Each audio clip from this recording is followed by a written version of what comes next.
Welcome, everyone. Here we are in the kitchen at Most Holy Trinity Parish. I'm Fr.Dave. Welcome.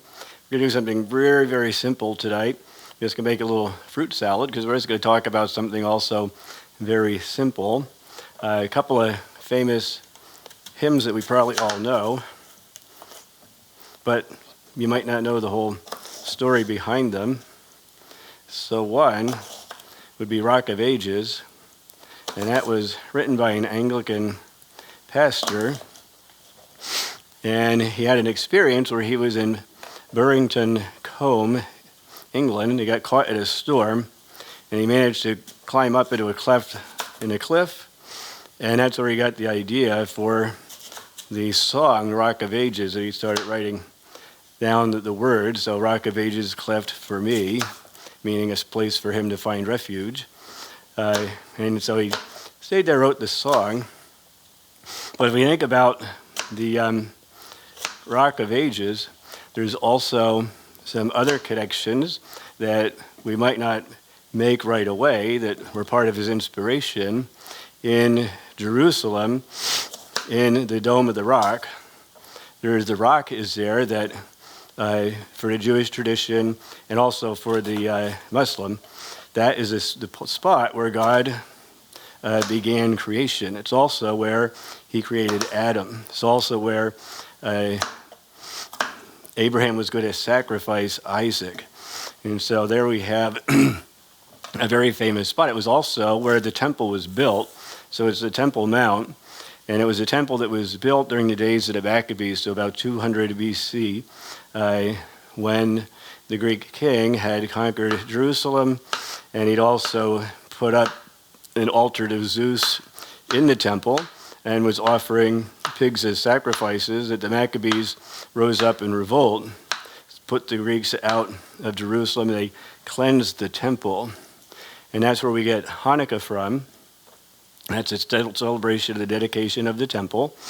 And there was a miracle connected with that, and that was the oil in the lamp, the menorah, was in danger of running out, and they couldn't let that happen, again, because this is the temple, this is where God's holy presence is most present in the world. And so there was a miracle where for 8 days, the oil didn't run out. And so they now commemorate those days with the 8-candle menorah. Now you'll notice if you count them, there's 9, because there's 8, one for each day that the oil didn't run out, and one to use for lighting all the other candles. And so in Hanukkah, every time they light one of the candles, they sing this joyful hymn called Moz Zur, which it basically translates rock of strength. But that's where also the connection is with the Rock of Ages. So it's interesting how the rock is part of the history of the people of Israel. We have in Deuteronomy 32 is basically a hymn to Yahweh the rock. And they call him the rock, and they say to people, turned away from God, the rock of their salvation. So it's in our different places. We get that from Paul. He moved on from there because it's in that chapter where God being the rock, Paul compares the rock in the desert where they struck the rock and it gave water for the people to drink. And Paul says in 1 Corinthians 10:4 that they all drank from the spiritual rock that followed them, and the rock was Christ. And so he goes from the connection of God, Yahweh being called the rock, to Jesus, the Son of God, being called the rock. And of course, we already know too that Jesus told St. Peter that he is the rock on which the Lord would build his church. And so all of those connections with an interesting hymn that is still sometimes used, maybe not as much as it used to, but still around. There's another one that mostly the kids will sing, and it's called "She'll Be Coming Round the Mountain." And that one the she in that, so that's an African spiritual. It's pretty old. 1899 is the first I think you see it.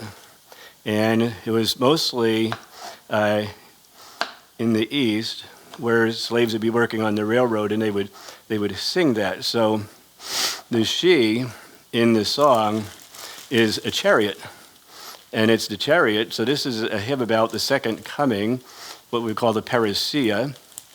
So Jesus coming at the end of time, and so they have him coming on this chariot, and being pulled by the 6 white horses. But there's also some other connections with that. So it's all about their faith in God, but they also had a connection with the Underground Railroad.